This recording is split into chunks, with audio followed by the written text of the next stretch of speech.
अस्सलामुअलैकुम जी, कैसे हैं जी सब। उम्मीद है जी सब ठीक ठाक है। अल्हम्दुलिल्लाह से मैं भी ठीक हूँ। व्लॉग मैंने स्टार्ट कर दिया था जी नाश्ते से और अब मैं खा रही थी अंडा पराठा, क्योंकि अब तो मैं खा ही सकती हूँ। थंबनेल से तो आपको आइडिया हो चुका होगा।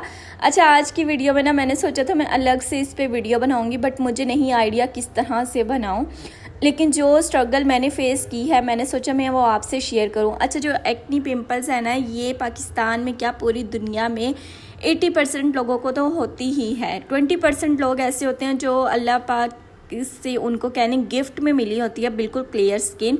एक्नी जो होती है ना, वो आपको एज के किसी भी स्टेज पर हो सकती है। लेकिन पता है क्या, हमारे यहाँ पाकिस्तान और इंडिया में अलमिया ये है कि जिनका वाइट कलर है और क्लियर स्किन है ना, सिर्फ वही इस दुनिया में जो है वो जीने का हक रखते हैं। अलबत्ता जिनका कलर कॉम्प्लेक्शन थोड़ा सा डल है या उनके फेस पे एक्नी हो गए हैं, पिंपल हो गए हैं, किसी भी किस्म के स्पॉट्स हो गए ना, तो मतलब वो आम इंसान तो है ही नहीं, ना ही उनके अंदर दिल है। ठीक है, ये चीज़ें मैंने खुद जो है ना अपने ऊपर जो इम्प्लीमेंट होती देखी हैं कि लोगों ने मुझे किस तरह से मुखातिब किया है। अच्छा, एक्नी होती क्यों है? एक्नी का कोई मेन जो है ना वो मिथ नहीं है कि आप ये खाओगे तो इसी वजह से आपको एक्नी होती है।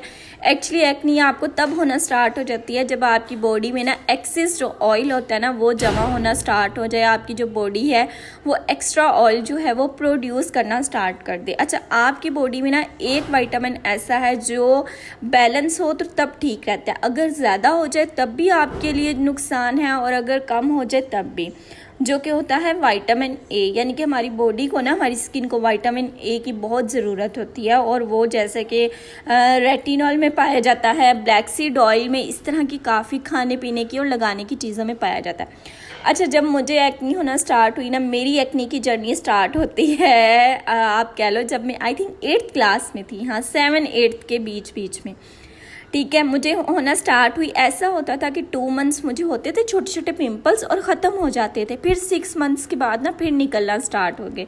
तो मम्मा को ये लगा कि शायद गर्मियां हैं, गर्मियों की वजह से हैं, या फिर इस एज में ना होते हैं, क्योंकि हमारे बुज़ुर्गों का ये कॉन्सेप्ट है कि जवानी के दाने हैं, जवानी में जब बच्चा बच्ची हो ना तो उनको एक्ने होते हैं। अच्छा, मेरे बड़े भाई को भी थे, बट उसके ना साल के अंदर अंदर ख़त्म हो गए।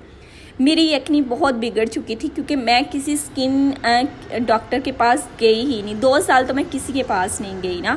मैंने घर में ही, मम्मा ने मुझे बेसन और होम रेमेडीज़ जो है वो करना स्टार्ट कर दी। उसके बाद ना 2 साल बाद जब बिल्कुल भी ये ठीक ना हो, बल्कि पहले ये तो ये होता था ना, थोड़े से हुए ख़त्म हो गए, फिर से आना स्टार्ट हो गए। बट जब मैं गई ना फर्स्ट ईयर में, तब मुझे बॉम्ब ब्लास्ट की तरह ना एक्नी होना स्टार्ट हो गया, और माशाल्लाह से मेरा कलर बहुत फेयर था। बट जब आपको एक्नी पिंपल होते हैं ना, तो आपके जो फेस का कलर कॉम्प्लेक्शन है वो डल से डल तर होना स्टार्ट हो जाता है, क्योंकि आप सनबर्न में जा रहे होते हो, आपकी स्किन झुलस रही होती है, ऊपर से एक्नी होता है। और मेरी आदत थी, मैं जिस साइड पे सोती थी ना, उस साइड के ऊपर एक कुशन रख के सोती थी। वो क्या होता था, मेरी जो फेस की स्किन है ना उसको हीट बहुत होती थी, और ऐसी स्किन के लिए आपको फेस कवर नहीं करना पड़ता, बल्कि जितना हो आपकी स्किन को ना एयर की ज़रूरत होती है। खैर, मैंने कुछ ब्लेंडर्स भी किए, कुछ मुझे कोई गाइड करने वाला नहीं था। मम्मा थी, मम्मा को यही था डॉक्टर के पास जाएंगे। और ऐसे सिचुएशन में ना आपको एक अच्छा डॉक्टर मिलना ना, मैं कहती हूँ सबसे बड़ी नेमत है। लेकिन क्या था कि मैं जिस भी डॉक्टर के पास जाती थी ना, मुझे अब तक याद है कि टीवी चैनल पे ना तब एक कमर्शियल चल रहा था, तो हम लाहौर के एरिया ना मुगलपुरा एक डॉक्टर के पास गए। उसने भी मुझे केमिकल जो क्रीम्स होती है ना, जो आपकी स्किन को वाइटनिंग देती हैं, वो वाली उठा के दे दी। है वो तो मैंने हफ्ता लगाई, तो इतना तो तब मुझे आइडिया था कि यार ये केमिकल वाली जो क्रीम्स होती है ना, ये आपकी स्किन को ना और मज़ीद ख़राब करती हैं। अच्छा, ये शुक्र था कि मेरी मामा ने ना स्टार्टिंग से मुझे कोई भी इस तरह की क्रीम्स यूज़ करने ना नहीं दी। हाँ, एक ब्लेंडर ये था कि मैं अपनी कॉलेज लाइफ में ना फेयर एंड लवली ज़रूर लगा के जाती थी, क्योंकि ये तो पाकिस्तान का है ना कि सुबह कॉलेज लाइफ होती है, एक तो आप टीनेजर्स होते हो और ऊपर से आपको होता है थोड़ी सी तो आप ना कॉलेज वाली लुक हो। अब मुझे लगता है कि शायद मुझे वो जो एक्नी है ना फेयर एंड लवली क्रीम से हुई, क्योंकि वो जो आपकी फेस के जो पोर्स होते हैं ना उनको क्लॉग कर देती हैं, तो वो जाहिर है सारा गंद अंदर का अंदर रह जाता है, बाहर का बाहर रह जाता है। उसने किसी ना किसी तरीके से तो उन्हें निकलना होता है।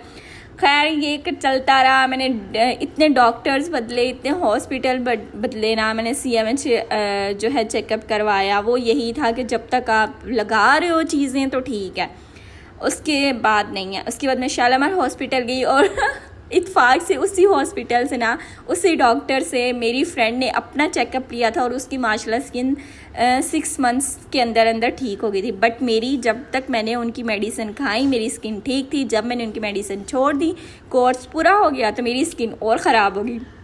अच्छा, फिर आ गया बीच में कोरोना। और जब कोरोना आया ना, तब मैंने यूट्यूब पे एक वीडियो देखी थी। उनके यूट्यूब चैनल पे आई थिंक सिर्फ 3 वीडियोस थी, ठीक है। उसके बाद उन्होंने आज तो कोई वीडियो अपलोड नहीं की। उन्होंने बड़ी अच्छी तरह ना, वो इस्लामाबाद की सिस्टर हैं, उन्होंने बड़ी अच्छी तरह गाइड किया कि आप जिस भी डॉक्टर के पास जाओ, आपको अपनी स्किन से रिलेटेड ना नॉलेज होना बहुत ज़रूरी है कि आपकी स्किन में एक्चुअली प्रॉब्लम क्या है, वरना तो वो आपको कुछ का कुछ बताएंगे। अच्छा, वो सारी वीडियोस खैर मैंने उनकी देखी। उसके बाद मैं इस्लामाबाद एक हॉस्पिटल में गई और उन्होंने मुझे दी थी एक टैबलेट, एरोनिन उसका नाम है, मैं यहाँ पे उसकी पिक भी कैप्चर कर दूँगी।